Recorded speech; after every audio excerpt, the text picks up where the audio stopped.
against COVID is concerned, government's plan since the advent of the pandemic in the country? Well, since COVID-19 was declared in Cameroon, the government started off very slowly. In fact, I had to go on some channels to cry out that they had to impose compulsory quarantine of all the people who were coming in by air, and they closed the borders. They were slow at reacting, but eventually they did react. Now, since then, they came out with a battery of measures which have been implemented. Yeah. Though slowly, but I think the second wave of measures that have been put in place give us the impression that they are trying their best, they are doing their best out of a bad situation. We can see that the government clearly does not have the huge means that other governments in the world have. We don't have big hospitals that can receive the thousands of patients who are being declared. We don't have all the sophisticated equipment that is required to treat these people.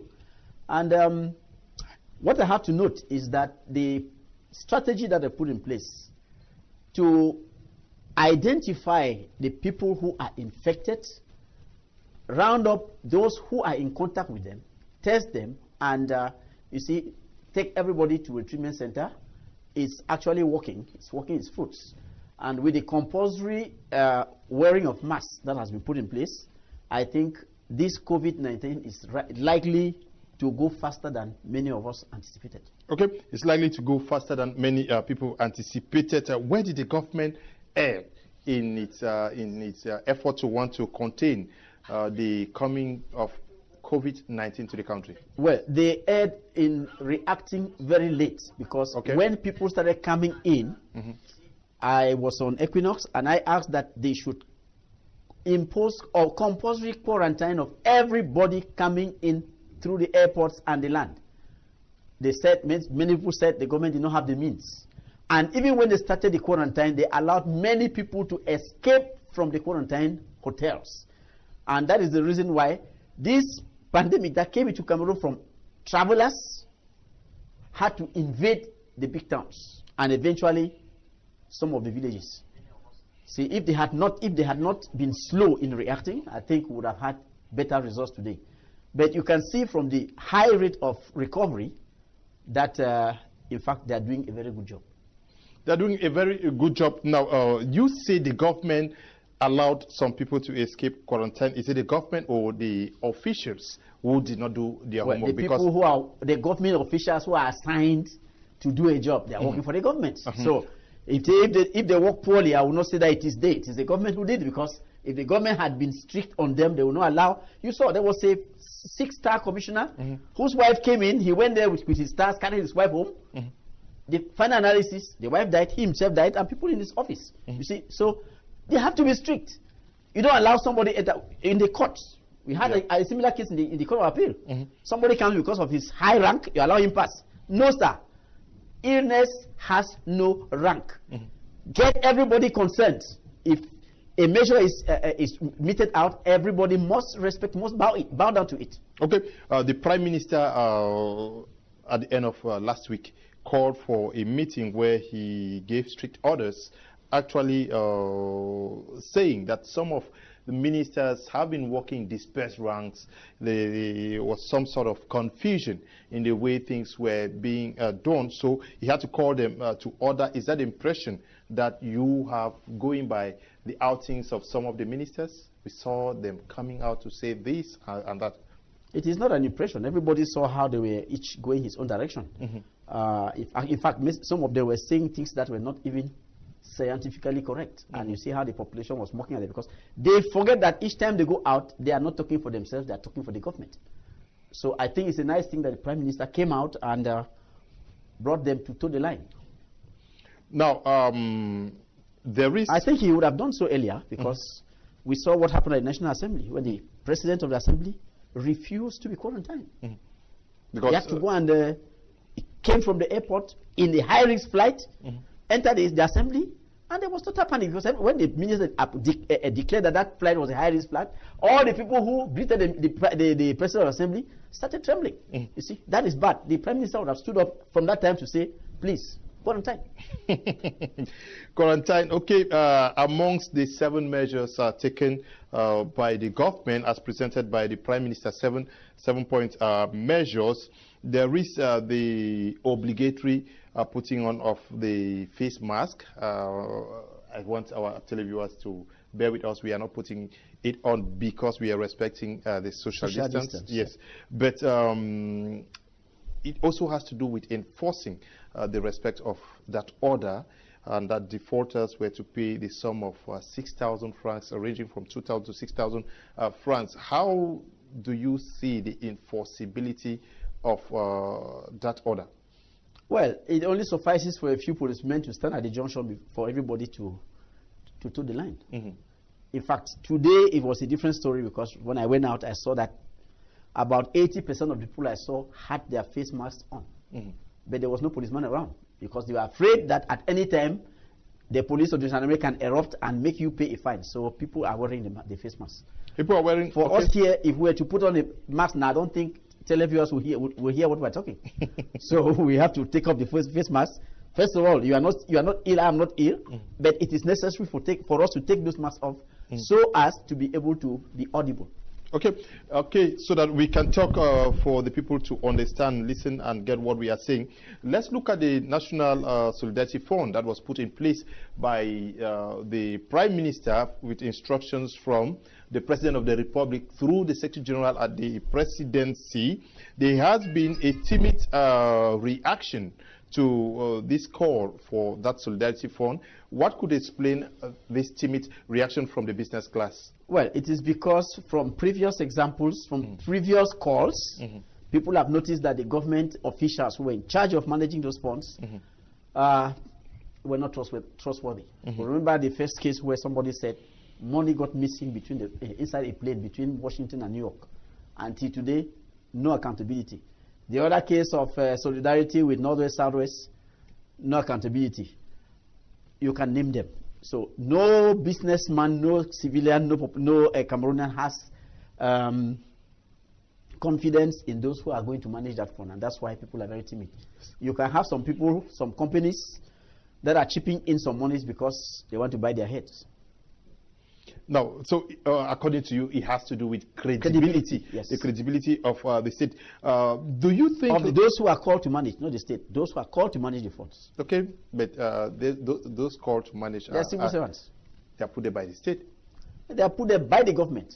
By the government. Now, do you think, like other people, that if the civil society, persons like yourself, were given the charge to handle this solidarity fund, people would have come out en masse? I personally advised the Prime Minister on one of these local medias to appoint a credible person like Cardinal Tumi or Cardinal Kleda or Archbishop Kleda to handle that fund. I don't know why he hasn't done so, but that would have gone a long way to enhance the credibility we're talking about, because people don't think that putting their money in that fund is safe. In fact, they think that the money will take other directions. Now, some people say they don't trust the government, like you say, and have opted to go solo, individual. The political parties that are actually calling for people to contribute, and it is raising a lot of dust in the country. And seemingly, you have the impression that the decision by the Minister of Territorial Administration to order for a stop to such actions, that it was correct? Well, by the time the minister was giving his administrative call, there were about 3 or 4 parties that were concerned, parties and associations that were concerned. But the prime suspect here, the CRM party, is the one that really draws our attention, because they have come out with a number of things, of issues that are eyebrow raising. Okay. They started off by their president saying that he took notice of the fact that the president of the country had failed in his effort to manage the crisis because he's absent. So he is taking his responsibility. You see, I want to say that that is the first blunder. A political party has to respect Article 3 of the Constitution. You are created as a political party to take part in the electoral process. You have the obligation, the duty, to respect state institutions and to operate in compliance with the law, the existing laws and regulations. Yeah. Now, the duty to take judicial notice or take notice of whatever is happening with the president is reserved for the Constitutional Council, not a political party. So you see, from the beginning, CRM went wayward. They went forward now. Look at what they did.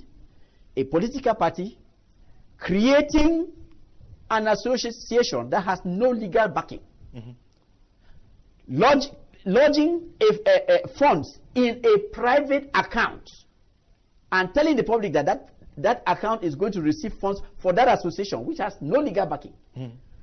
Then they asked a person who is not their member to manage the account. The account, yeah. Now, the minister looks at it and says, but what type of thing is this? The minister of Territorial Administration has the right. He has the right to look into the accounts of political parties. In this type of situation, he cannot look into the account because it is not CRM account. The law gives him the power to look into the account. Again, you have ANIF. Yeah. ANIF, National Financial Investigation Agency.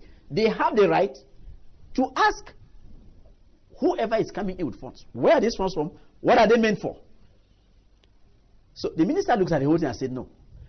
Administratively, these people, before they call on anybody to come with any funds publicly, need my authorization. I have received no file. So why are they behaving this way? And this type of worldwide call is likely to raise huge amounts of money that can cause trouble. So I think the minister was perfectly correct. Okay, you think that the minister was perfectly correct, because there is a law that prescribes the procedure to be followed in this type of circumstance. It was never followed, and we see that CRM has not behaved like a political party. Had they created a sub-account in the party's account, they will say, well, these funds are CRM funds. But they went and used somebody's private account and ask a person who is not their member to manage that account and tell the people that they have created a non-partisan account. So you see that, I mean, in the eyes of the law, this is a situation that raises eyebrows. Yeah, the issue is the suspicion, but the intentions could be very good. Is the problem stemming from the fact that an ultimatum was given by President Professor Maurice Kamto to the President of the Republic, saying that if you fail to take your responsibilities within a given duration, I will step in and then take on. Is that not where the problem is? Let us call a cat a cat. The problem here is that Mr. Kamto is trying to exercise presidential powers. Okay. Simple. He is acting as a renegade. He is trying to exercise presidential power. That's why he started off by giving ultimatum. Then now he comes and say the president has defaulted in the carrying out the conducting of this crisis. I will take my responsibility. Who gave him such responsibility? Where is it provided under the Constitution or under any law in this country that a political party leader can take over the conduct of state affairs? Where? This is something like, it's just like a civil coup d'etat. Okay, so that is where the problem is. But do you also find a problem with people, individuals, raising money at different quarters to come to the assistance of the suffering masses, especially in local... No. There is no problem with Cameroonians wanting to help others. There's no problem. I even suggested in other media, I suggested that CRM would have simply opened a sub-account in his account and called on his militants to come up with special contributions. Special contributions to fund that account. And the minister would have had nothing to say because the party has the right to raise accounts from its members. From its members. But this account upon the creation of this account that was kept under the chairmanship of the account was never created. The account had been there. Yeah. They just simply took it to use it. It had been there. Yeah, but somebody was placed in charge of this project. That is very questionable because an account that belongs to Mr. Jomo. I don't know how Penda Ikoka will manage that account, because will Jomo not come up one day and say, if Jomo comes in, the owner of the account says, pay this check of 1 billion, who will say no?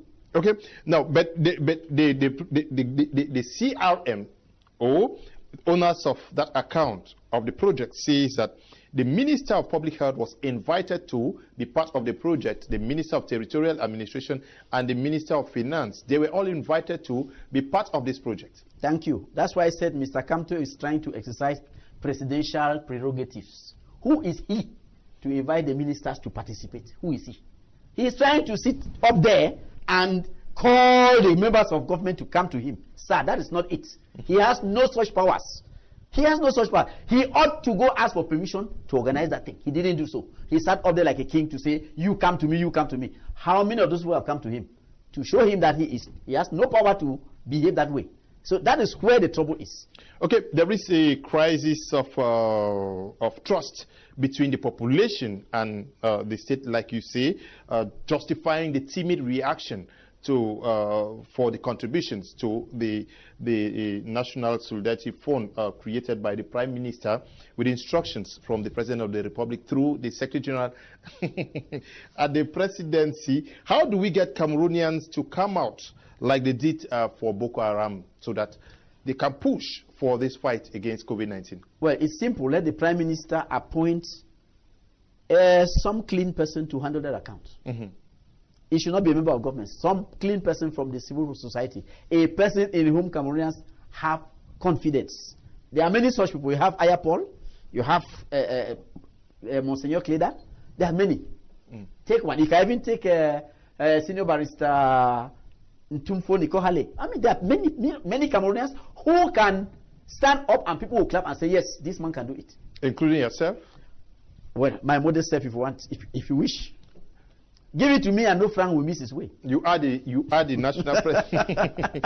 You are the national president of the Reform Party in Cameroon. What is the party doing in helping the government or the population in this fight? Well, I don't think there is any other political party that has been very as vocal as Reform Party, because we have given a lot of suggestions. In fact, the last one, this compulsory wearing of masks, I've gone out about 3 times to talk on it, and the government ordered. I went out again and asked the government. I was the first person to ask the government to free all the prisoners. Okay. Because we hear, I don't know whether it is true or not, but we hear that Kondengi has had some cases. If that is true, then it is very alarming, because that will mean a collective death sentence for everybody who is in Kondengi. And we said, whoever is in Kondengi as a detainee is not necessarily there on account of a death sentence. So they should send these people home. And when this COVID-19 is over, call them back. There is nothing like saying that the people are going to run away. Their borders have all been closed. No country can accept another citizen from another state now. So it is very easy. I mean, all those people in prison, we know them right up to their villages.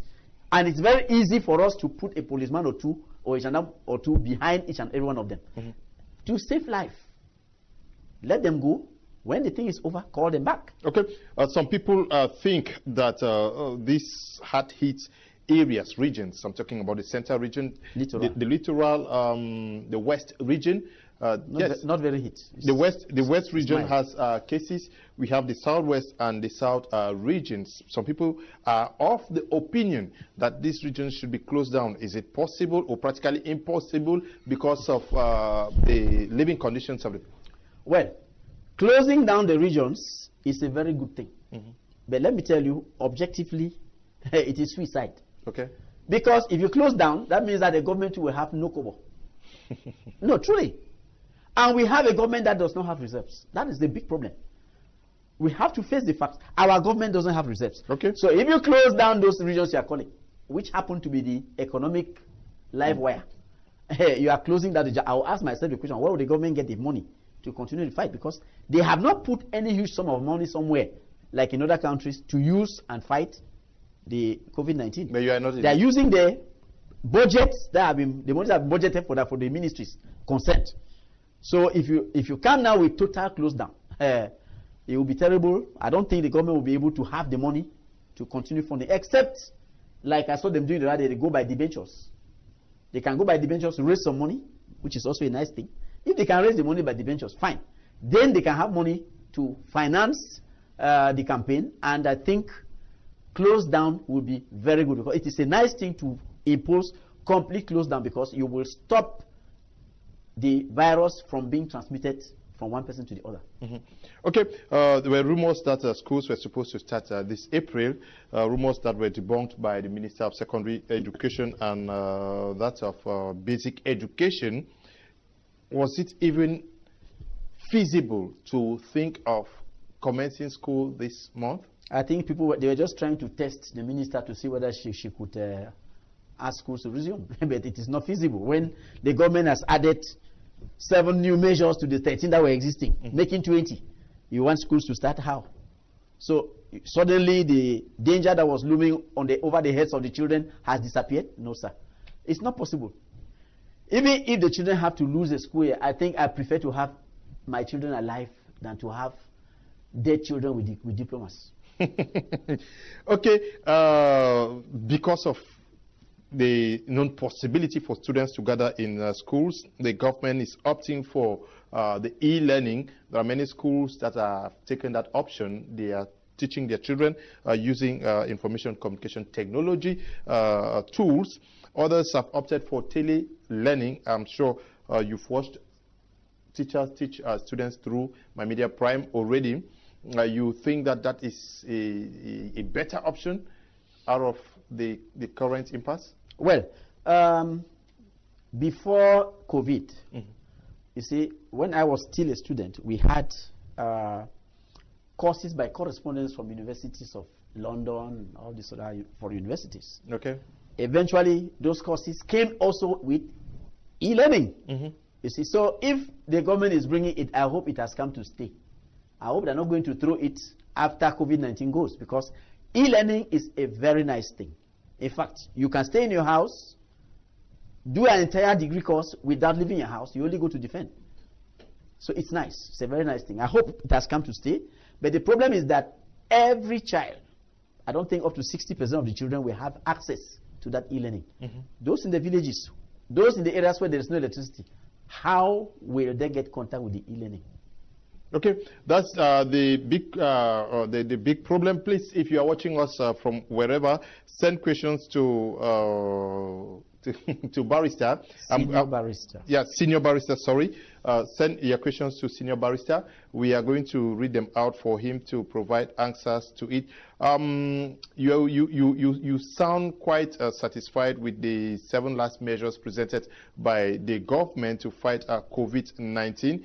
If there was something extra that you could advise on, what would that be? Now, there is something very simple, which is a real danger. Money. Okay. Everybody touches money. And I think money is one of the deadliest transmitters of COVID. Okay. Because a sick man who is hungry will have to take money to send for somebody to go and buy him food. He'll touch the money and give somebody.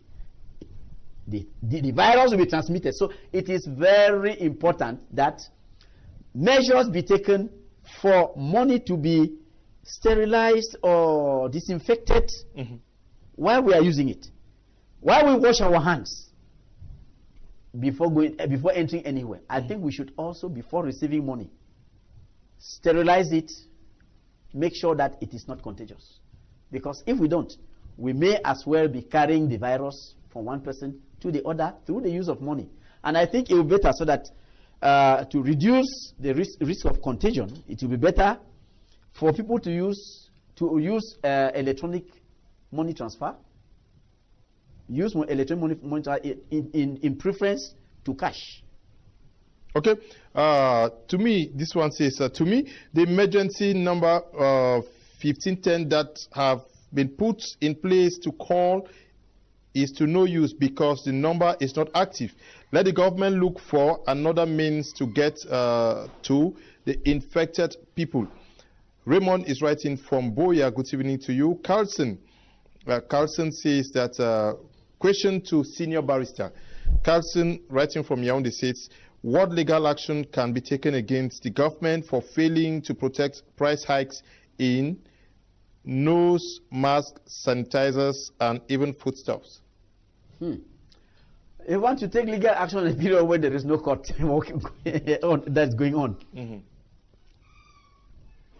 Well, this is a matter of, it's an economic matter. Okay.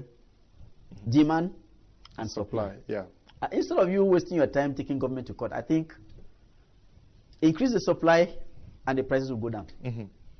Okay. Yeah, because many people are cheating their brothers and sisters. Barrister Ashu Emmanuel is a hero of our time. He is a no-nonsense man, and he is a lion king that calls his speech a speech truthful, resourceful, and straight to the point. I celebrate you, sir. Tabot Machiavelli is writing from Yaoundé, Cameroon, capital. This one says, greetings to the senior barrister, greetings to you too. This one says, good evening, appreciation for your program, the way in which Cameroon is treating COVID-19 very rapidly. USA or other bigger nations should keep aside shame and start transporting their own patients for rapid treatment as well. Valley is writing from Limbe. Good evening to you, Valley. This one says, please question to our guest. Some people declared COVID-19 positive are well from hospital. Can we say they survived or they were treated? Is there a treatment? Okay, I'm sure that Barrister will not answer that because it's not a... I can answer. Okay. He said that they came from hospital. Mm-hmm. What were they doing in hospital? They were undergoing treatment. Mm-hmm. So he has answered the question, they were treated. But you see, the reason that I have a lot of faith in the Cameroonian society standing up to this COVID-19 is that this land of ours seems to be blessed by God. In fact, World Health Organization predicted that Africa was going to have was going to experience doom, but it is not happening because Qatar is our daily bread. Mm-hmm. Cough is our breakfast. Fever is our lunch. So, who in this country does not know how to cure those three? If you bring them to us, in fact, it is a scandal for a Cameroonian to die of Qatar. It's a scandal. So, I think that those people, those cases where people say they call the emergency number and it does not answer, if you are sure that this is a COVID-19 case, if they don't answer, carry that patient to the nearest hospital. Instead of you sitting there, go to the nearest hospital. Because if I say use our grandmother recipe, they will say he is trying to give orders. No. Go to the nearest hospital. Because in all the hospitals, the medical staff have some people kept aside only for COVID-19. Okay. This one says, greetings, Mr. Leo, and the best senior barrister from Cameroon. Always on point. Fire Elvis and the senior barrister can change this country, but they have no opportunity. They have the opportunity. You just need to give them the opportunity, and they'll show you what they are capable of. Agbo, writing from Boya, says, good evening, senior barrister. One, if you are given the post of the President of the Republic of Cameroon right now, what will you do about COVID-19? Two, senior barrister, what do you think about the fact that the President has just been speaking from the background?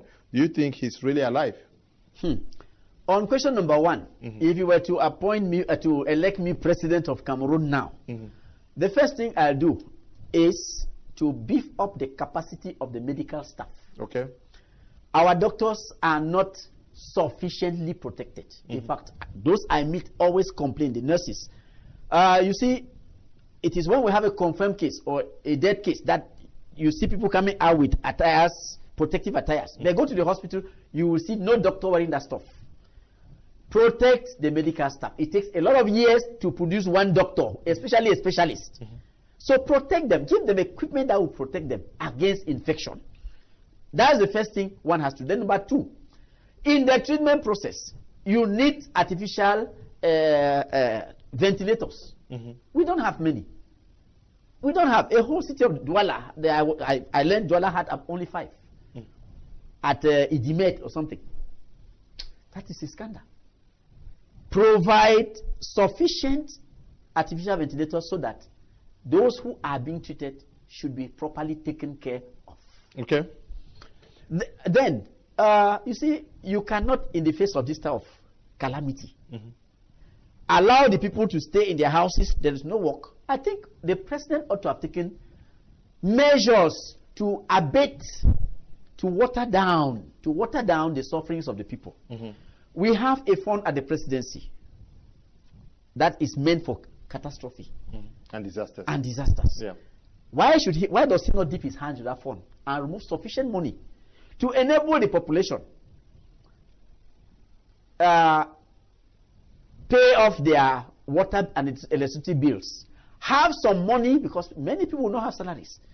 You should provide some money for the various families to be able to feed.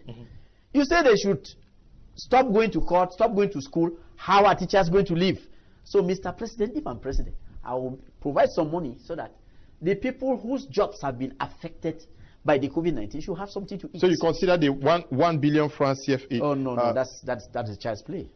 That's a child's play. I think it was just meant as some grain that was thrown into the ground for corn to spring out. Okay, please just send your questions to the senior barrister and he will provide answers. Agbo, the second question, you did not answer the second question. What was the second question? Which has to do with the silence of the president who is acting from the background. Yeah, I don't think the president is acting from the background because the prime minister spoke upon instructions of the president. The minister of public health says he receives calls daily. Well, I don't want to go into that. Okay. Legally speaking, we have the Constitutional Council that is there to take judicial notice of the president's absence, whether he's alive or not. It is that institution that should tell us. So, if within 45 days there is no trace of him, then we shall say, Mr. Constitutional Council, please make a statement. So, do I think Mr. President is alive or is dead? It's a guess. Okay. Please, senior barrister, I'm an A-level student. I wish to know if we would write the GCE this year. And if yes, will it be online as we are studying now? Thanks. Thank you. I honestly think that you are going to write your GCE because I don't give COVID-19 up to 3 weeks in this country. Okay. That's a prophecy. It's not just a prophecy. From what I see, from the measures the effectiveness of the measures put in place by the government, I don't give COVID-19 3 weeks. In Cameroon? Yes. Okay, Mr. Senior Barrister, how do you think the GCE will be written considering the present atmosphere? A.K. Daniel is writing from Yaoundé. Good evening to you, Daniel. The barrister is not answering the questions as a Cameroonian. Why would they give a number to call in case of a virus symptom and number is not going through? He said, take the patient to a hospital. If the number is not going through, not everyone owns cars and using public transportation. With such a patient, it is not safe. But what do? You rather stay and die with the patient. Okay. This one says, congratulations to Senior Barrister Ashu for denouncing the known Republican approach of Cameroon. Barrister, I wish you should also denounce Amazonian terrorism. It can also help bring out some of our children from the bushes. Thanks. Banadzem writing. I don't know where Banadzem is writing from. This one says, good evening, Barrister and Mr. Liu. Okay, this is, okay. You're watching from the United States, from South Africa. Good evening to you, Kaka Kirikou. We are glad to know that you are watching from South Africa. Good evening to you all. I'm Solomon writing from Boya. I love Senior Barrister. He always is on point. God bless you, sir. Okay, keep your messages coming. Good evening, Mr. Liu. I love your program so much, most especially having the outspoken Senior Barrister Ashu Emmanuel on the panel. He is truly a legend of our time. always says nothing but the truth. If we had 50 or 80 people in this country like the senior barrister, then I think Cameroon would have been the best country in Africa. Harrison Neba is writing from Douala here. This one says, good evening, senior barrister Ashu. I want to learn from you. In a war situation like COVID-19 era, like us, where the government has no power, no one listens to them, what should the population do when they are in need of a life-saving product? 2, now, what is the difference between money raised from the sales of masks and money contributed in order to help the poor or family members? Thanks. God bless you. I don't know whether I quite understand your message. Good evening, Mr. Liu. I always enjoy a program when Fire Elvis and Prince are on the studio. Nevertheless, Cameroonians authorities should stop politics on this COVID-19 and concentrate on this pandemic because it kills. Tommy is writing from Van in Yaoundé. But there is a concern raised by many people saying that politicians should swallow their political caps in the face of COVID-19 and not try to use the pandemic for political gains. Do you have the same impressions? I buy that into two. But before coming to that, look, there are some concerns that were raised there. Somebody said, they called the emergency number is not going through. What do? I earlier said, take the patient to the nearest hospital. Where he raised, that caller raised a very pertinent point. How do you transport? If the man is already contaminated, how do you transport him? Please, if he is contaminated, leave him where he is. Go to the nearest hospital and get the specialized staff to come and carry him. Don't go contaminating yourself. Go to the nearest hospital. They surely have the equipment there that will enable them come and carry the person. For that one, they don't play. Okay. Now, you back to the other question that you asked. You see, people are trying to use the COVID-19 for political gains, and that is not correct. You don't play with human lives. We need money to save life. And we are trying our best to see that those who are suffering at least go to where the help is. So if somebody has help to give, and you think that if you give money, the money will not be properly used, you can give material help. It's not compulsory that you should give money. Give material help. We have a company in Douala here that gave 4,000 bags of rice. That is good. Those bags of rice can be used either to feed the prisoners or feed IDPs or other people. So it is nice to give whatever you like to the competent people to help the situation. Now, another person asked a question, what is the difference between money from the sale of masks and money from contributed by family members? When you sell your masks, it's business. You're making money. So you are getting economic gain from the sale of masks. Money contributed by family members, that one is donations.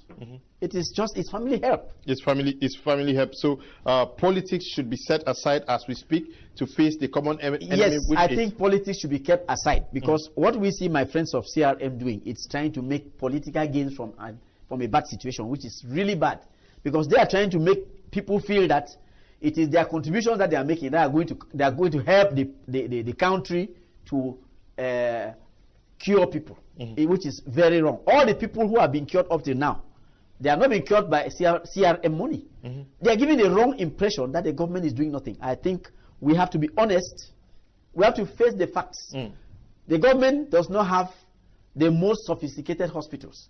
But look at the situation. In America, with all those hospitals, how many deaths have they got? We don't have sophisticated hospitals. How many deaths have we had up till now? So if you ask me, I will tell you that I prefer not to have those sophisticated hospitals and have fewer deaths than to have those hospitals and have many deaths. Because I don't see in the present circumstances of what use those sophisticated American, French, Italian, Spanish hospitals are. Because the number of people dying there is higher than even the number of infected people in the entire Africa. Okay, yesterday the Cameroon as a whole was shocked with news of the passing of Honorable Joseph Mbanda of the Social Democratic Front. We have to discuss briefly about him, senior barrister. Did you know him personally, and how did you receive the news of his passing? Well, in the 1990s, I happened to have been one of the founding members of SDF. Okay. And I knew Mbandam in that party. He was quite a gentleman. Mm-hmm. Very serious gentleman, very reserved, very learned too. He was also a senior barrister. Mm-hmm. As a parliamentarian, we all saw all the work he did. I was just shocked and dismayed that the people in his area, somebody complained about Amber atrocities. Mm-hmm. They burned down his house. Mm-hmm. He went and gave them, according to what reports we got, gave them 5 million francs so that they should not disturb the campaign, the parliamentary campaign. But they came out to say they have received the money, but there will be no elections. And when he wanted to go and make his campaign, they attacked his convoy. Mm-hmm. See, it's really sad because this was a very brilliant lawyer. It's a big loss. It's really a big loss. In fact, I met him about 3 weeks back in Yaoundé. Mm-hmm. And well, he was not looking very, very, very strong. He was visibly ill. But in fact, I never thought that he was going to pass away so soon. What would you say about his contribution to the success of the Social Democratic Front? He was a pillar. Okay. He was one of the cornerstones of SDF. He was the national legal advisor after me. Okay. I was national legal after me. He was national legal advisor. And for those who know that party, that position is a strategic one. Mm-hmm. No, he was one of the pillars of SDF. I hope they have some other person to replace him because it's a very great loss. It's a big loss. When you look at Honorable Mbandam, it is true that you see it's a big loss for the party and Cameroon as a whole. Oh, okay. Yeah, but some people think that he needed to have taken some rest some years before now. Well, whether he needed to take rest or not would have been dictated by his doctors or by himself. Mm-hmm. But I saw him, he was a real fighter. Mm-hmm. And he did not give me any signs to believe that he needed some rest. Mm. There were issues on the table that needed to be addressed. Mm. In fact, he was one of the persons who were championing the Anglophone cause before the parliament. Mm. And I don't think that he ever complained of championing that cause. Now, he's somebody you have known in the party even after you left the party. Because you say you met him 3 weeks ago, I'm sure in Yaoundé. Yaoundé, yeah. In Yaoundé. What have you learned from the deceased Honorable Mbandam, they call him right, Honorable Joseph Mbandam, that has inspired you or could be an inspiration to others in the nation? Well, this is a man who was very courageous. He was very brave. Mm-hmm. You see, in the face of the Anglophone crisis, he went to his people, went and faced the Amber Boys, told them, look, if we don't have any parliamentarian here, we are the ones to suffer. Mm-hmm. He tried to negotiate with them. You see, I don't think of any other parliamentarian who has done that. This man was very brave. After losing his house, he took the courage to go meet the people and tell them that, no, we have to do something. And tried in his own way to pacify them. You see, I think that was a show of big courage. Because some other people have preferred exile to confrontation with the Amber Boys. But this is a man who stood up, went and faced the Amber Boys, and tried to find a solution. Unfortunately, death has taken him away. Would you say that Honorable Mbandam, after all of what he has done for his people, is not recognized for what he's been doing these years? No, I would not say so. I wouldn't say so. I don't think I've seen a single person from his area who talks ill of him. No. Yeah, but his house was burnt down. He has by been Amber Boys. Yes. By Amber Boys. It is not his the population of his area that burned down that house. It was a politically motivated move. Mm-hmm. It was not a population. So you are saying that the Amber Boys who did that action are not representative of the people? No, they are not. They are not. It was a politically motivated move by the Amber Boys to show the parliamentarians that they don't want elections. Mm-hmm. It was not a move by the people of his village. But I'm sure late Honorable Joseph Mbandam was warned not to do elections. The fact that he insisted and even went there till till the day he was attacked, his convoy was attacked. Do you see somebody who believed in something and was ready to die for what he believed? Well, I see him in that spirit because at first, when he was cornered, he said, I will not run for the elections. They allowed him go. Then he came back and said, please. He tried to batter his way out. Tried to convince the people that it was nice for him to run. I came back again and said, okay, you have burned my house, but look, let's negotiate. He gave money, but the people were adamant and told him that no, this is not a matter of the village. It is a matter of a people. It is the people's fight, not the village's fight. So if we allow you, then we have allowed the entire Anglophone region to have elections. Okay, but elections took place anyway, and the CPDM won in almost all the divisions in the Northwest region as far as the legislative and municipal elections were concerned. And we have MPs representing these divisions in Yaoundé. We have elected mayors who are already doing some work, as we can see, with the city mayor of Bamenda, who is doing some work there. Last week, he declared that tenants at the in Bamenda using the premises of the city council were not going to pay rent for the months of April and May because of what they are facing, which is the COVID-19. You see that move as the best move that is worth emulating by other city mayors and just municipal mayors? That is not just only city mayors. I said that the government ought to take measures to water down the suffering of the people.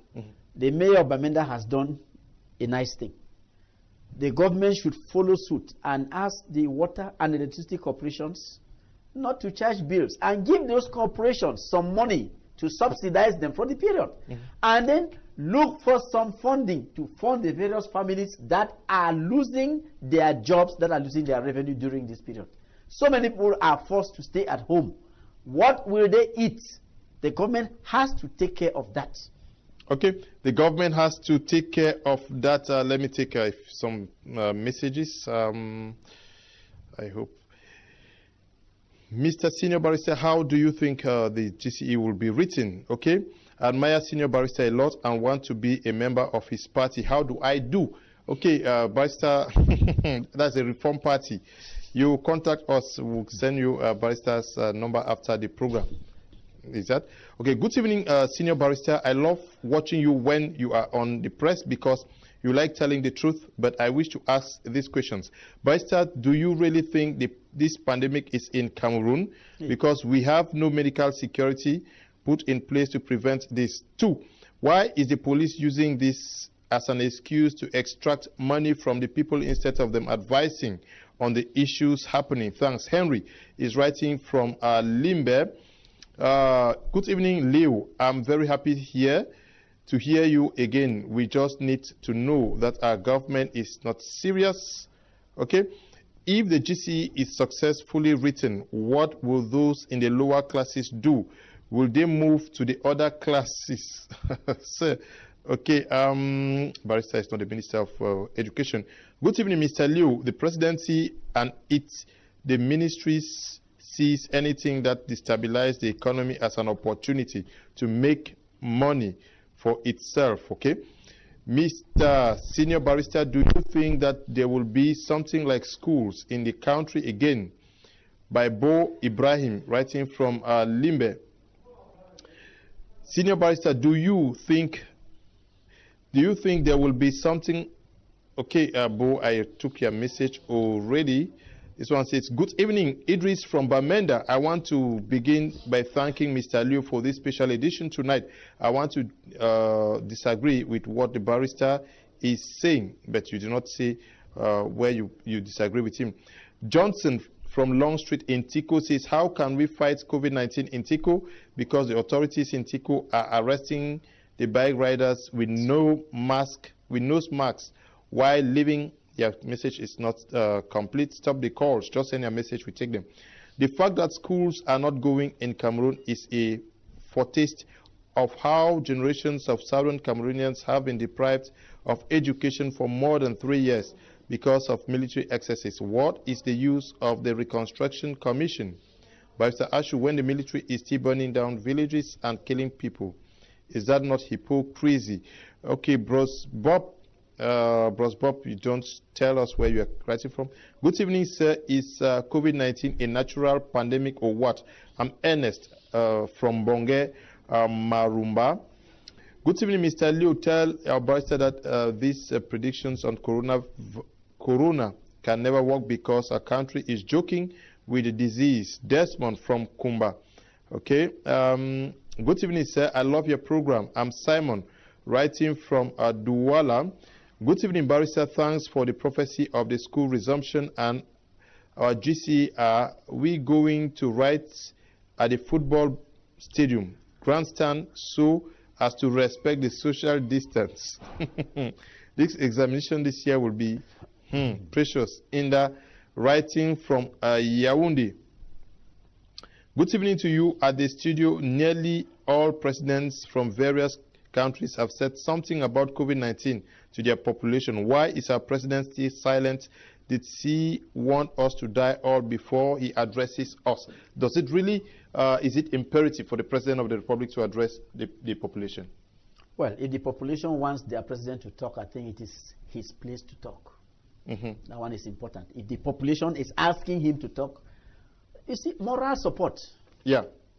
A moral booster can help the population to fight the disease. So I think know that the father of the nation is alive. Yes, they are all clamoring for him to talk. I think if he is alive, he should show some signs of comprehension and make a speech to the people. Okay. Okay, make a speech. So many questions were raised. Okay. I don't know whether we should take them. Yeah, you can address those. Yes, so many people talked about GCE. Well, I said if everybody were to respect the 20 measures meted out by the government, I think that COVID-19 will not last 3 weeks. Okay. I mean what I'm saying.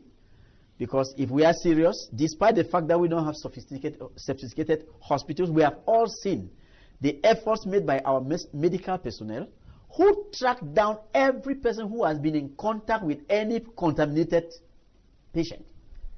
They track down every person, take them out and put them in quarantine, and make sure that no contaminated person stays in society. You see, if that continues and all of us respect the 20 measures, I don't think COVID-19 will last for 3 weeks.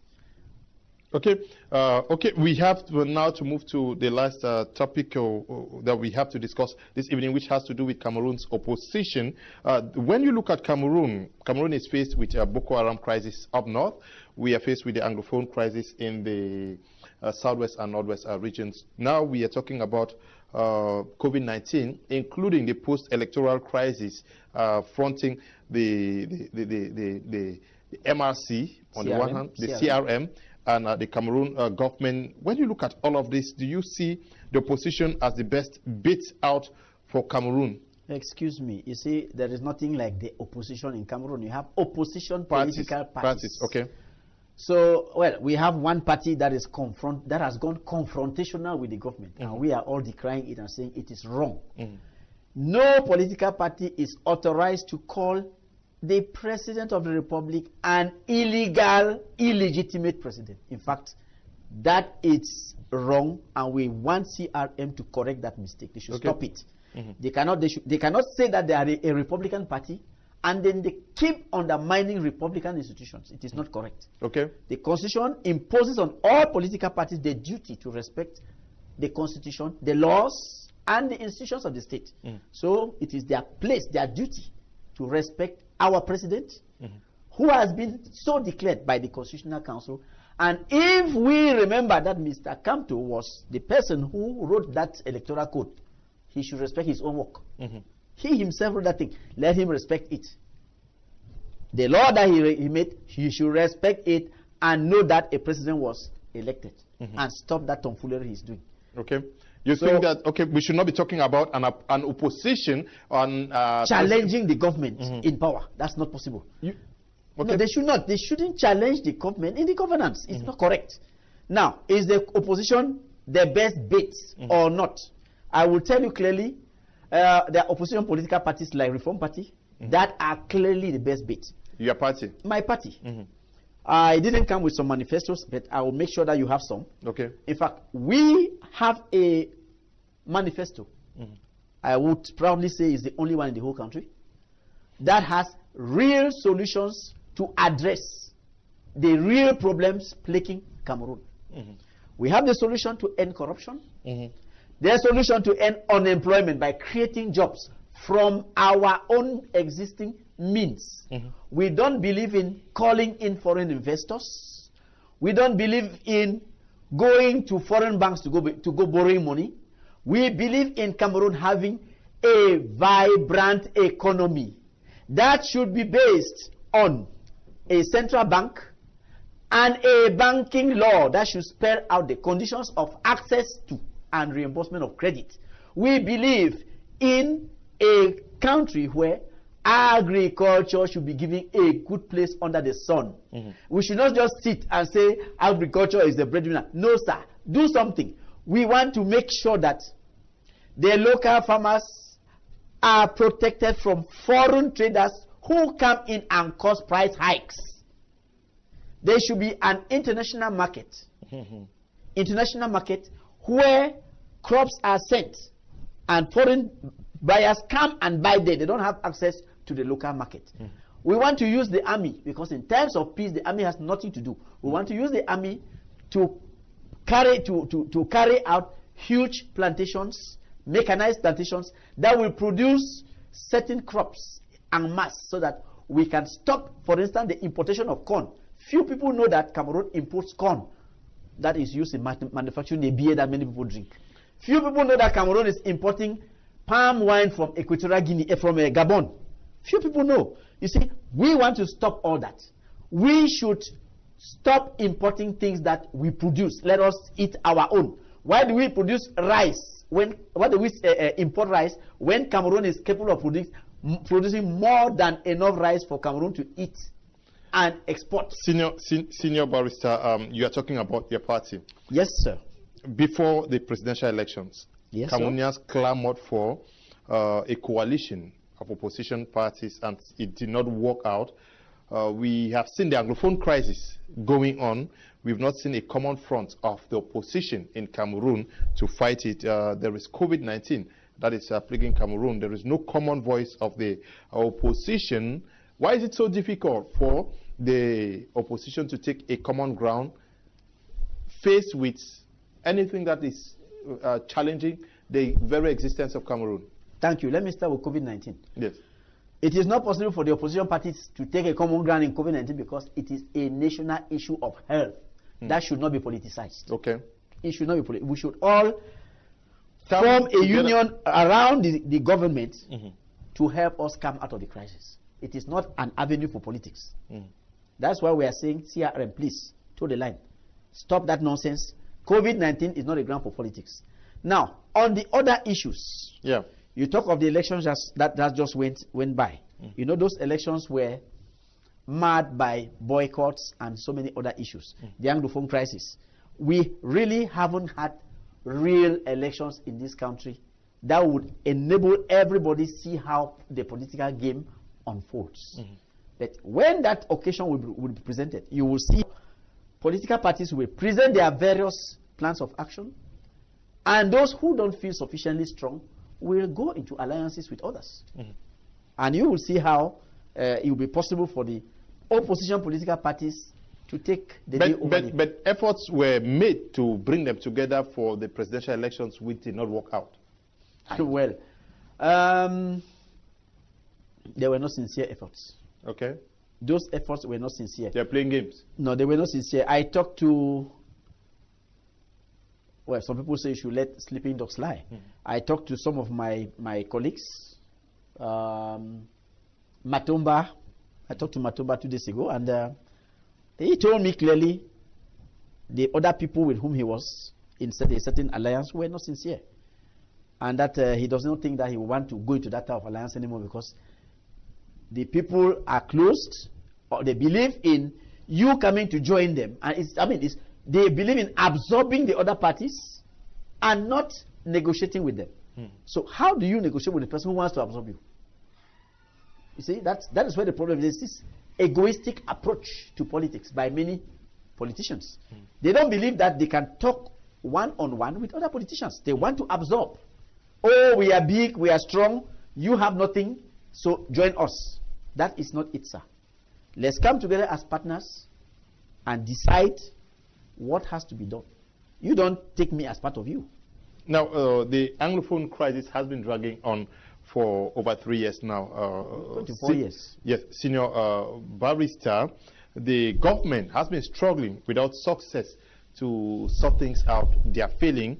You've scanned through, certainly, the proposals made by opposition parties. Do you think opposition parties, some of the opposition parties in Cameroon, presented a better alternative to what the government is doing now? And away from that, your party, what is the blueprint, proposal or way out of what Cameroon is facing right now?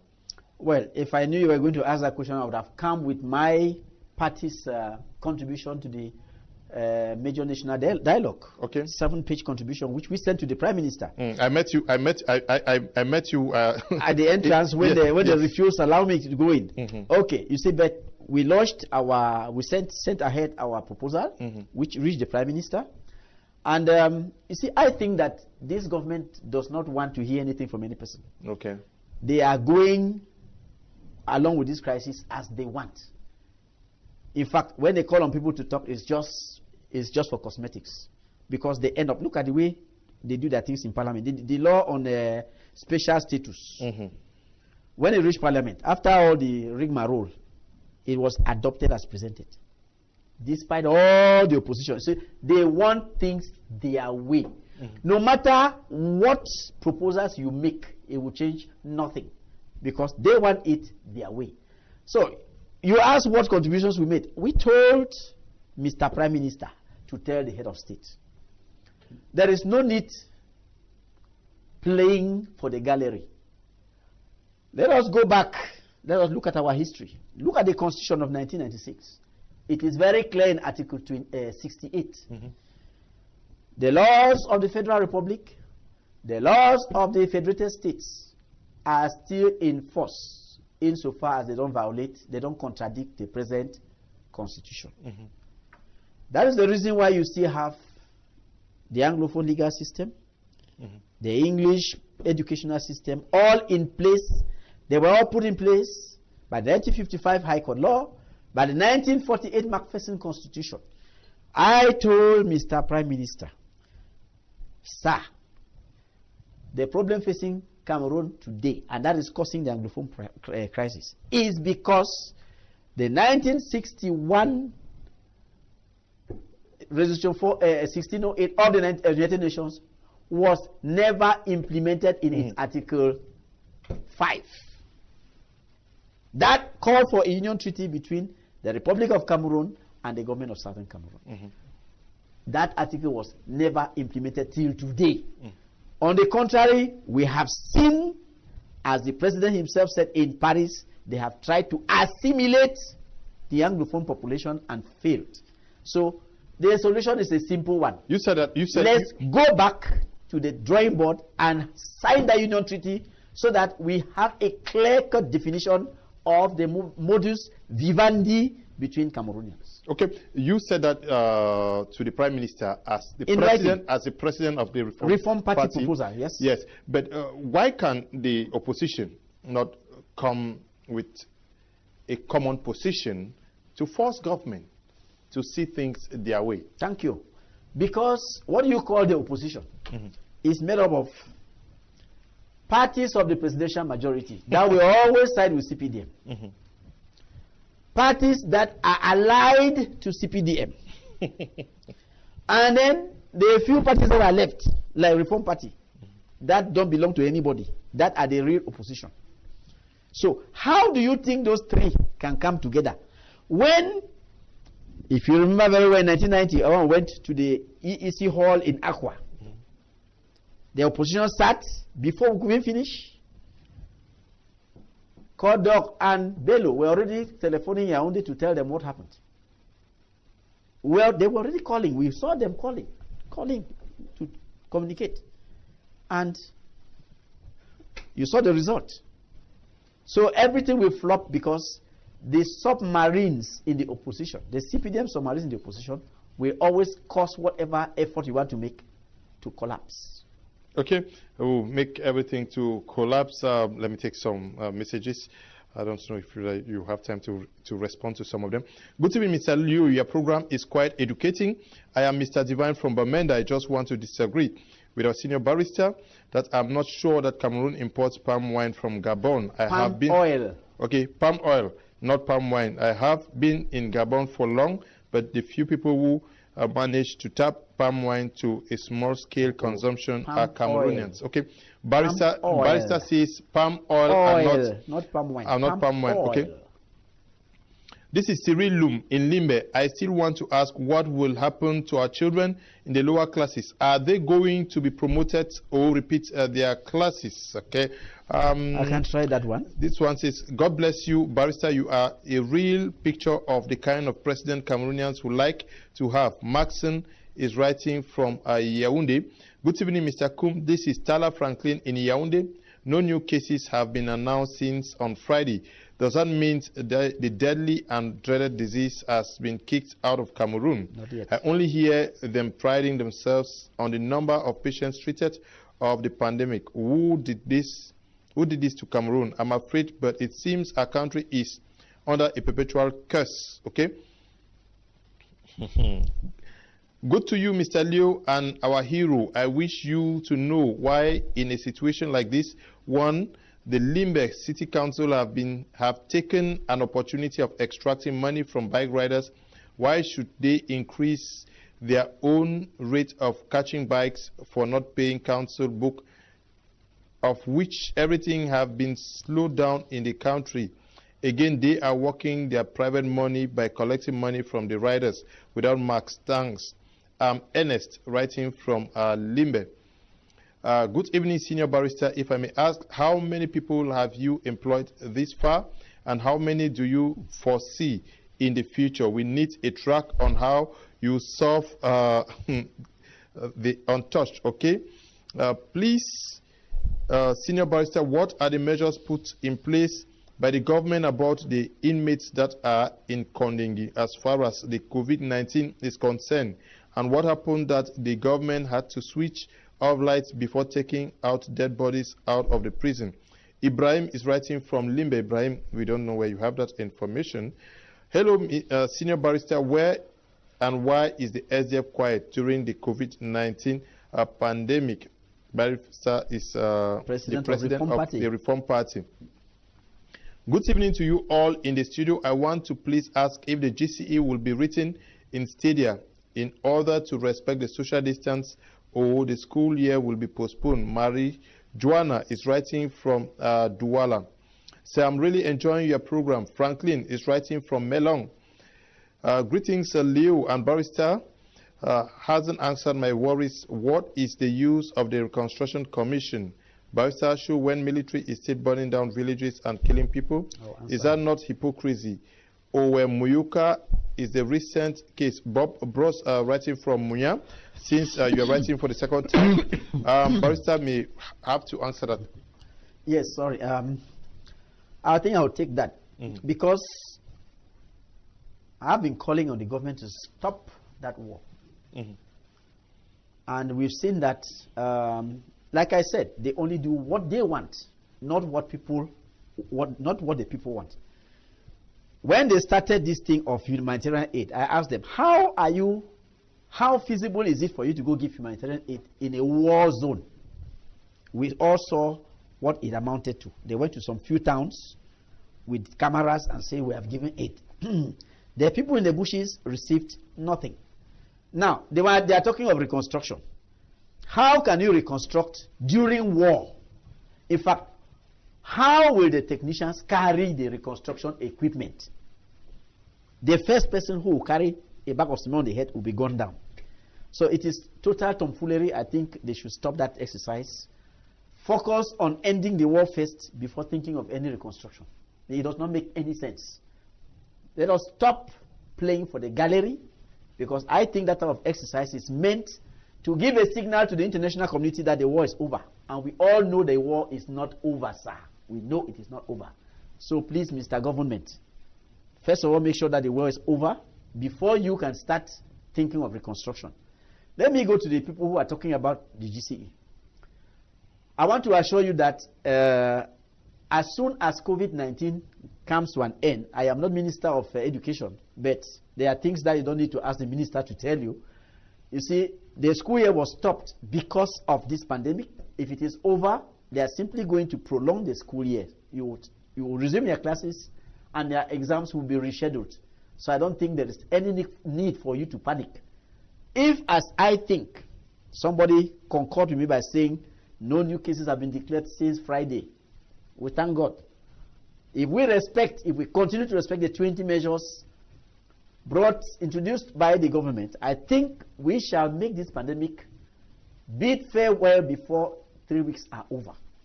And if you look at what the French president said, the 3 weeks I'm giving almost correspond with the period that the French president also gave. So I think it is not pessimistic. I am not a prophet, but I'm looking at the situation in the field, and I think in 3 weeks' time, if we all respect those measures, it is possible that this pandemic will come to an end. Okay, it's possible for this pandemic to come to an end. We are talking about the opposition party in Cameroon. Now, Barrister, you have come under very heavy criticism, not from the members of the CPDM, that's the ruling party, but from members from another opposition party, which is the CRM, who think that you are not working according to how an opposition party should work in a country like this. How do we understand that instead of fighting the common enemy, who may be the CPDM party, opposition parties are fighting themselves? Thank you.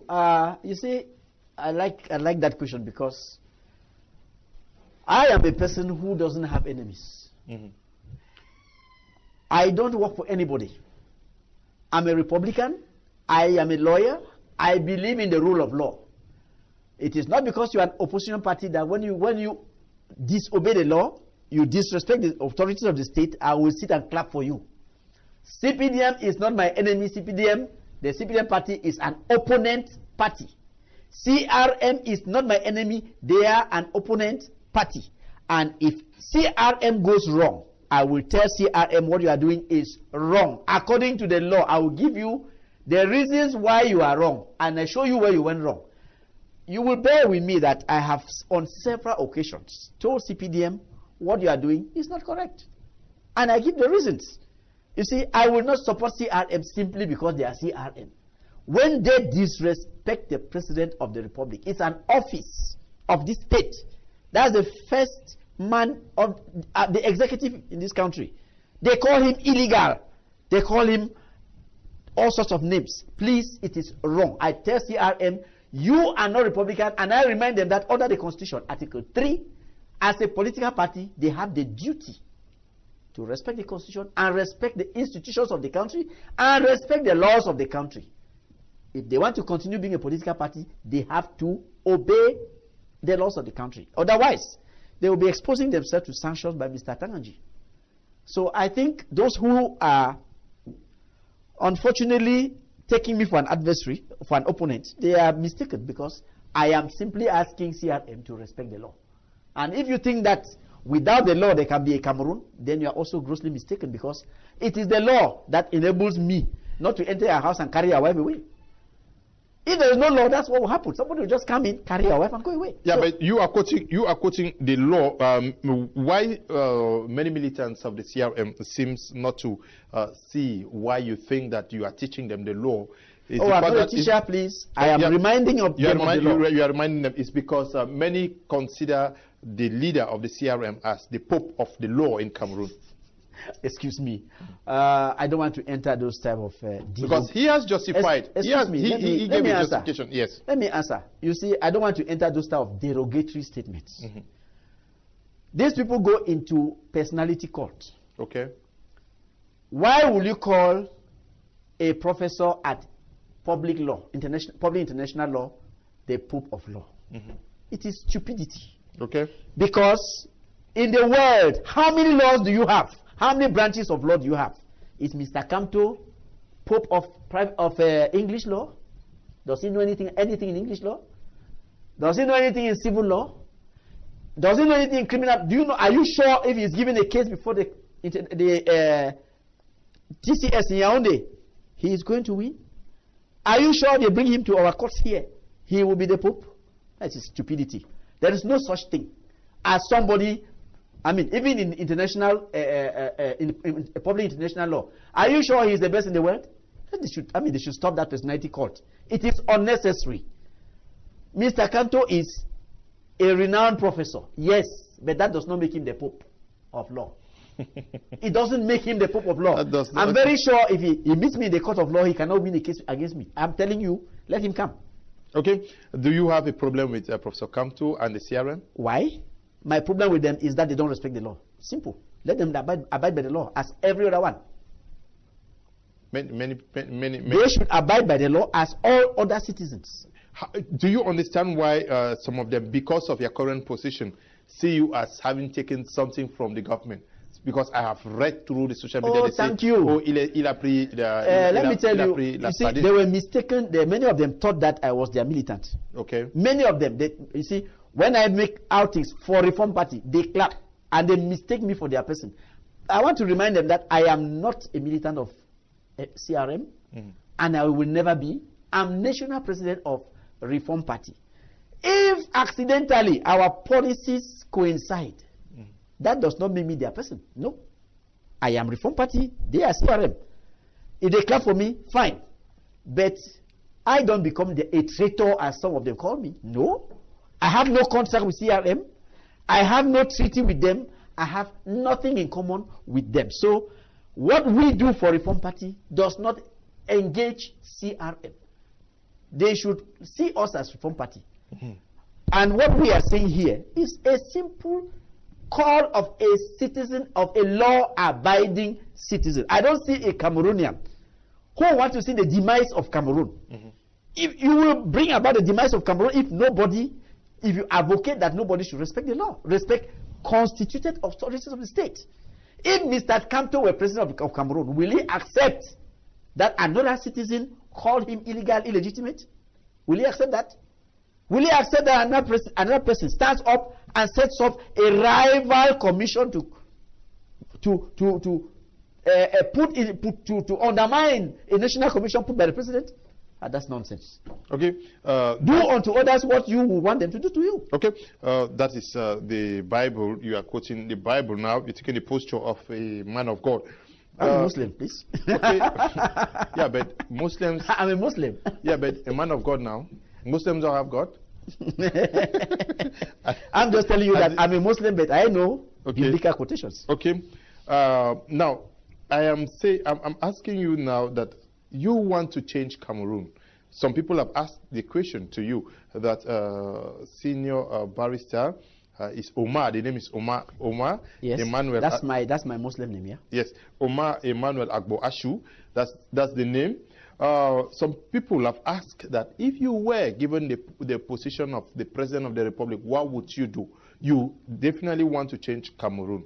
But how do you intend to do that? If precipitated elections were organized tomorrow, would you take part in it? Yes. Okay. I will.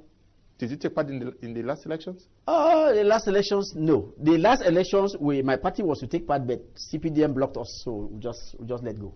So you are saying that if elections were organized in Cameroon, the next elections that are coming, if this presidential, be sure Reform Party will be there.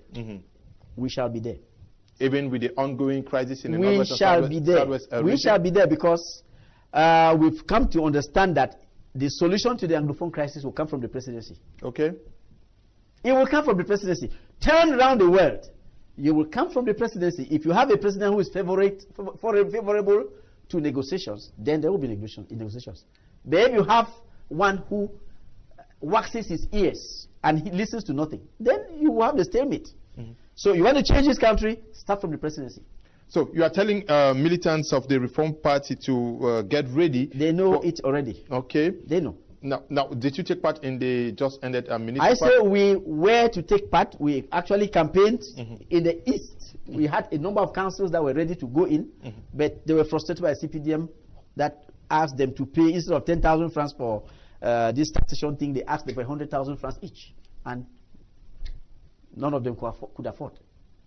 Okay, now a televiewer watching us using social media, Alan G. Prosper, greetings to you. I know you are watching us from a part of Douala. You are asking, please ask Senior Barrister if the CRM party is the only political party that violated the laws. No.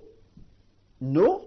I am very, very sure that I cited Kabralibi. Okay. Who also raised funds. And I asked Mr. Atanganji why he allowed that, because what we are living today is a result of Mr. Atanganji's lethargy. You see, he allowed things to go rotten. CRM response, Cabral, even Elibilobe, they are all raising funds. Okay, you mean during the elections? Yes, they all respond. You see, he allowed it pass.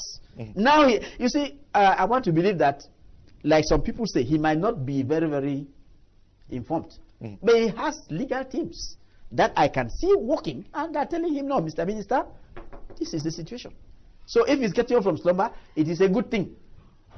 CRM is not the only party. PCRN, I think, also did so. And there was even an association to that even tried to respond. And all of them were called to book. Okay. Now, you are looking forward to changing Cameroon through elections. Some people think that the President of the Republic should be chased out of power, and then a transitional period is issued in Cameroon so that things are reformed. Can I answer that? Okay. Now, we should remember that we are in a country that has a constitution. Okay. And transmission of power from at the head of the state is as per the constitution. If you are talking of a transitional government, show me where it features in the constitution. If it is there, show me. If it is not there, please don't deceive the population. Let us do things correctly. The constitution says if the president of the republic dies or is not in a position to exercise power, he will be replaced by the president of the Senate, who has 120 days to organize elections and cannot be a candidate and cannot change any cabinet minister and all those. So that is where we are focusing. We should not tell lies, cannot mislead the public that there can be a transitional government.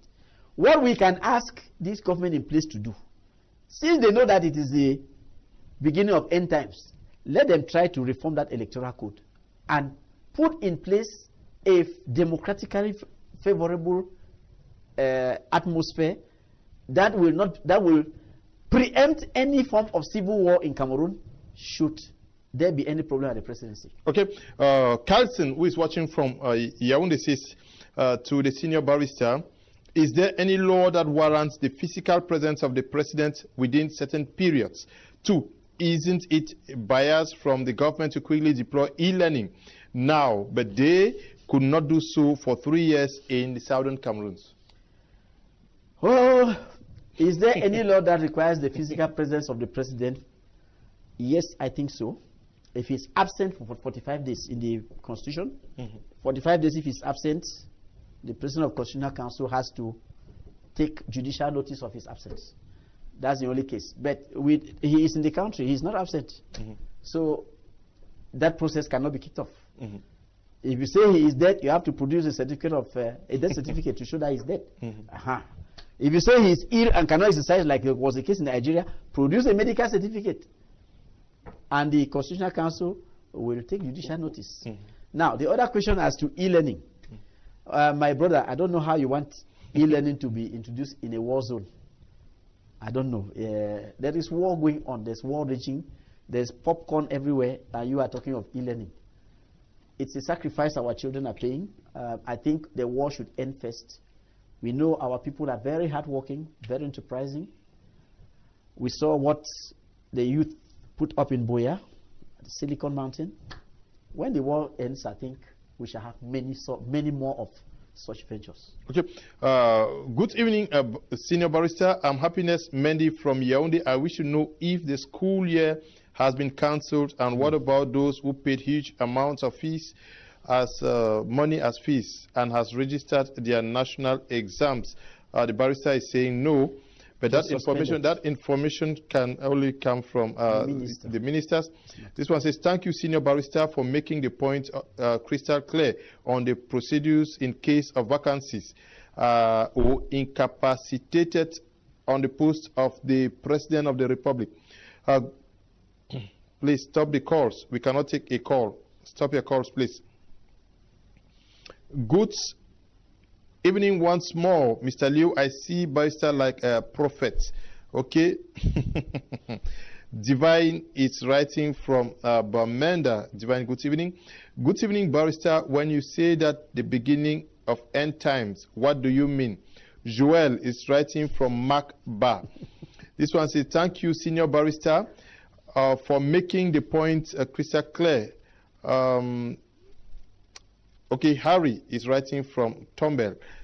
Good evening, Senior Barrister. I love your courage and determination to change Cameroon. My fear is the fact that such change may not be feasible in all hands, for I believe firmly that change can come only from the beautiful ones who are not yet born. Peter is writing from Bamenda. Cameroon is a signatory to United Nations Conventions on Human Rights. The government has violated one fundamental right, which is freedom of movement due to the pandemic. Then why will certain laws not be violated in situations like this? Wisdom Chuye is writing from Bamenda. Stop the calls, please. Can I answer him? Greetings to you people in the studio. The Senior Barrister seems to be leader really loves Cameroon, and Cameroonians, you have to stop pampering the government, and that is what you are doing. Miss Senior Barrister Luis is writing from Yaoundé. Good evening to you people in the studio. Senior Barrister, Cameroon is a signatory to the UN Charter for Human Rights, and this pandemic has caused us to violate the fundamental human rights of freedom of association and movement. Don't you see that some laws are unnecessary in crisis periods? Rene is writing from Douala. Stop the calls. Yes, Barrister. Okay. Thank you for raising that point. You think that the laws are being violated. Let me start by reminding you that it is the World Health Organization that came out with a battery of measures that it proposed to certain states. And these measures, our government simply just copied some of them and added others to them. So is the government violating the laws? I don't think so, because we have to understand, we have executive orders. See, in a country you have laws, they have executive orders. What the government is putting in place now is mostly understood as executive orders, which even in America, you have them. Say, President Trump uses executive orders in times of emergency. So this is what the government is doing. It is not violating the laws. These are measures that are necessary to be put in place to curb a situation. Let me remind you that if this pandemic continues, we still have one measure that the government can take, state of emergency, and that one is very serious, because when there's state of emergency, then they can take more stringent measures. But we are not yet there. They are still using executive orders. So I don't think it is a violation of laws. It is not. It is within the prerogatives of the government to give out instructions to help curb disturbing situations. To help curb disturbing situations. Barrister Ashu Emmanuel, you quote the law by saying that the CRM is asking illegally, but I think Chief Justice Aya Paul has tried to put you on track as far as this is concerned. And again, you've not answered the questions on how many jobs you've created. Good evening, Mr. Liu, Mr. Barrister. What if after 40 days the president don't address the nation? What will happen next? 40 days from when? From when? Nobody has ever given, it is not written anywhere that the president must address the nation. They say he should not be absent for more than 45 days. And nobody said he should address the nation. We know our president to be somebody who doesn't like to talk. In fact, he addresses the nation either twice a year or something like that. So why will you suddenly start asking him to address the nation? I said, under the present circumstance, I will advocate that he addresses the nation, because it looks like it will be a moral booster to the population to listen to their president. But I don't think that there is something like an ultimatum to be given to him that within 40 days you address the nation. addressing the nation is not sign of life. Constitutionally, it's not a sign of life constitutionally.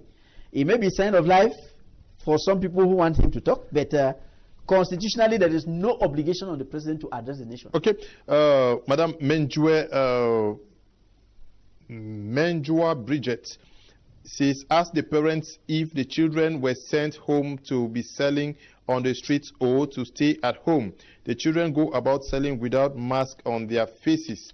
I think that is a concern that has been raised by many people, and the SDO for FACO division, Emmanuel Ngamba Ludu, says that any child that is going to be seen hawking around will be arrested, and then the parents tracked down and brought to book. Good evening, Mr. Kum. Kindly remind the senior barrister that Cameroon also imported toothpicks from China. Derek is writing from Limbe. Good evening in the studio, senior barrister. Do you think your party can ever get to power with the present electoral code? That is Luis writing from Limbe. Can I answer you? Yes. Yes, please. Thank you, Mr. Luis. In fact, I will surprise you. Don't be surprised that the Reform Party is likely to give you the third president of this country. Because we are ready to take power. Ready. Okay. Good evening, senior barrister. This is Chenui Nancy from Limbe. Please, what about the universities? How will the second semester be programmed? Would government universities still graduate by December? We are running out of time. The messages are pouring in, but there is an aspect I would not want you to go without talking about it. We have seen videos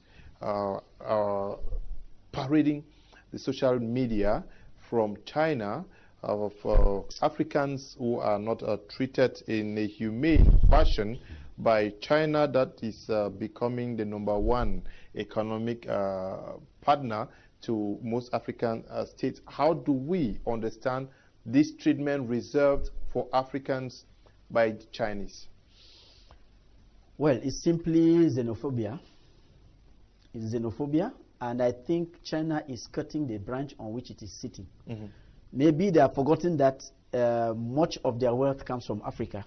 And when you do that nonsense and it is brought to their knowledge that it is possible for Africans to cancel the contracts that they have, then they will sit up. Because if African countries were to withhold the economic partnership with China, I don't see how great China will be anymore. So they should sit up. African countries should make China sit up by reminding them that, look, if you continue, we cut off, we sever all economic relations with you, and we'll see where you will sell your goods, you see, because Africa is a big market for China. It's a big market. China should be very careful when it is ill-treating Africans, because if Africans cut the market, China will no longer be #1 in the world. Okay, China will not be #1. I don't know whether they were #1 as we speak. Economically, yes. Okay, but how do you appreciate the response given by African heads of state so far? We have seen just almost 2 ambassadors called up in Nigeria and Ghana to explain what is happening, but overall, African heads of state have not issued. They are lukewarm. They are very lukewarm, and I don't like that, because I thought it would have been a matter for African Union, not even for the African head of state. The African Union ought to have sat up to tell China to stop that nonsense and treat Africans as human beings. Give back their homes to all those who have been chased out, and restitute all the properties that they have lost. I mean, it is not possible. Nobody can understand why China would behave this way. You see, it looks as if they are trying to hit on Africans as being responsible for the COVID. I don't understand. It is they know where COVID came from. If they don't want to tell us where it came from, the Americans have arrested a big man whom they are charging for having connived with China on this COVID issue. So they should tell the truth and stop victimizing Africans for nothing. Okay, Mohamedou is watching us from Yaoundé. He has a question for you, Senior Barrister. Good evening, Mr. Leo. Welcome, Senior Barrister. From the look of things, the so-called Amba boys are now fighting the Fulani and the Mboruros rather than the government. Senior Barrister, what is your take on this? Thank you. You see, the Fulanis, you see, that is a very disturbing situation, because it is because of what he is decrying that we had Ngabu massacres. I don't believe that Amber Boys should be fighting. I mean, they should be local militia should be fighting each other. They should put an end to that nonsense. They should put an end to that nonsense. Those who are commanding those people they call Amber Boys and the Fulani people should put an end to this arming of civilians, one against the other, because it does not help us in any way. I had said this thing before and I will say it again. The problem of Cameroon today is the absence of a union treaty. Will fighting with arms cause a union treaty to be signed? Are you going to cause a union treaty to be signed by an armed conflict? Clearly the answer is no. And that is what I told Mr. Prime Minister. Please organize, let this union treaty be signed, and tell these people, you said they should not talk about secession. I said, look, let us discuss it. Put it on the table, let it be discussed. Let people understand that secession is not a taboo. Make them understand that those who are asking for secession are wrong. Because Southern Cameroon obtained independence in 1961. Recognized by Article 2 of Resolution 1608. So you are in the bush fighting for independence, where you have the independence already. The problem is the absence of a union treaty to define the modus vivendi. So you are talking about Fulanis and Amber. Please, both camps don't understand what they are fighting for. I will tell you today, you are fighting because there is no union treaty signed between the Republic of Cameroon and Southern Cameroons. So your fighting will not change any situation. Okay, we are out of time. Good evening. It's Mr. Diego from Boya. We know that Cameroon is a country whereby if one explains to you, you won't understand. Our educational system is poor, especially state universities. How can they say we would study online without them providing us with online facilities to fully take online courses? Good evening, Barrister. Good evening, Mr. Kum and the Barrister. Let me remind you people that Africa is owing a lot of money to China, so it will be difficult for Africa to cut off from China the way you think.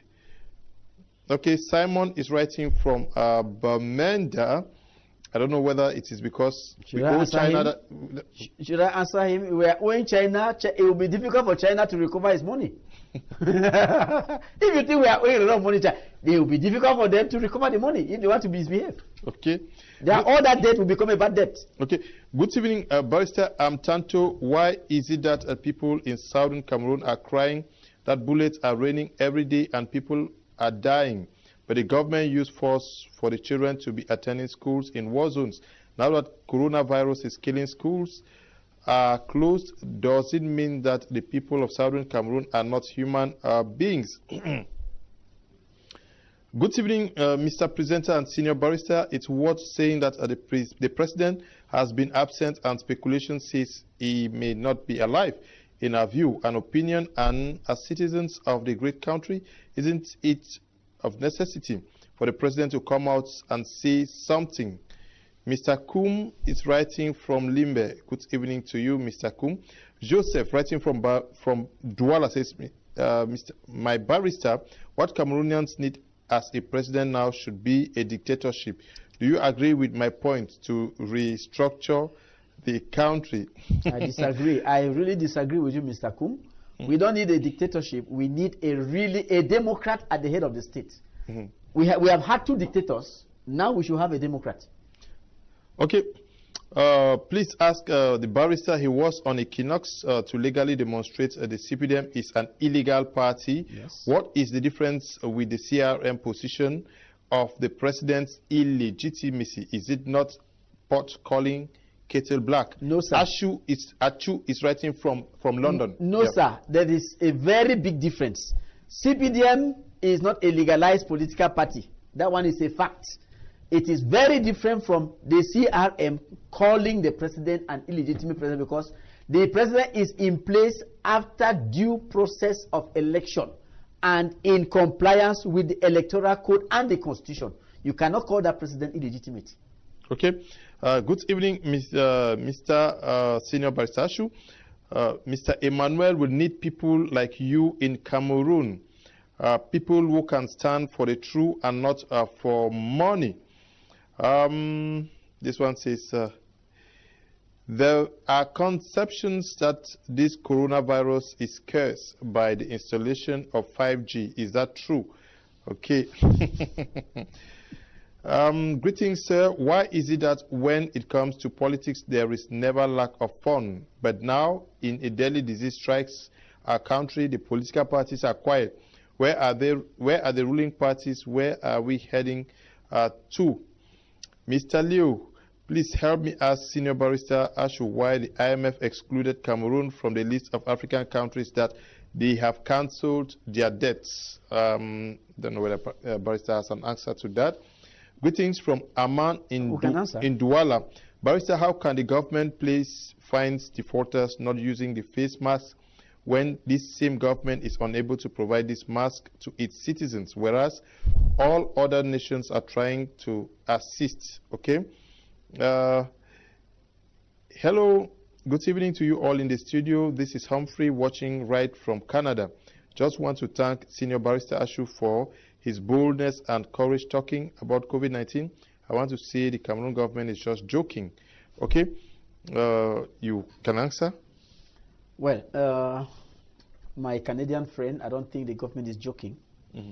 Well, he can say so because he is out of Cameroon, but we who are here on the spot, we see that the government is not joking.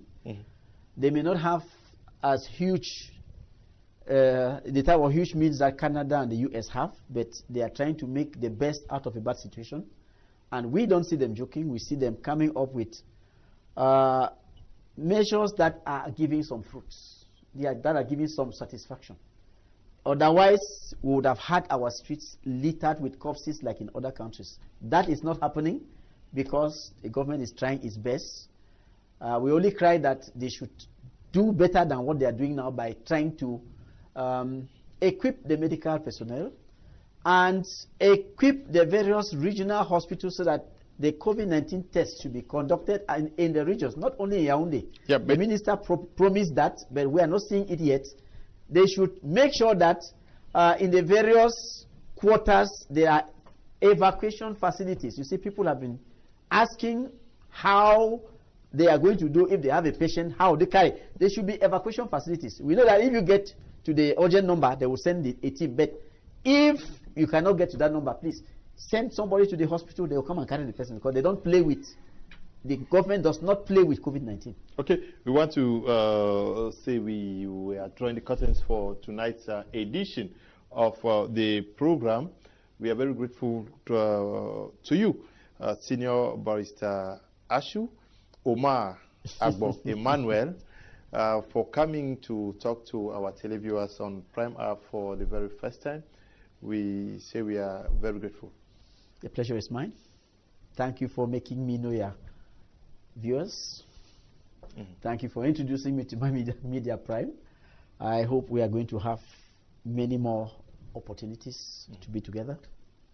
Okay, we are sorry, lots and lots of messages, questions to Senior Barrister, but time could not permit us go through most of them on social media and on WhatsApp and on the normal SMS. They can send their questions to me directly on social media or WhatsApp. Okay. My number is 699-989279. Okay, take it all over. 699-989279. Send your questions to my WhatsApp or Messenger.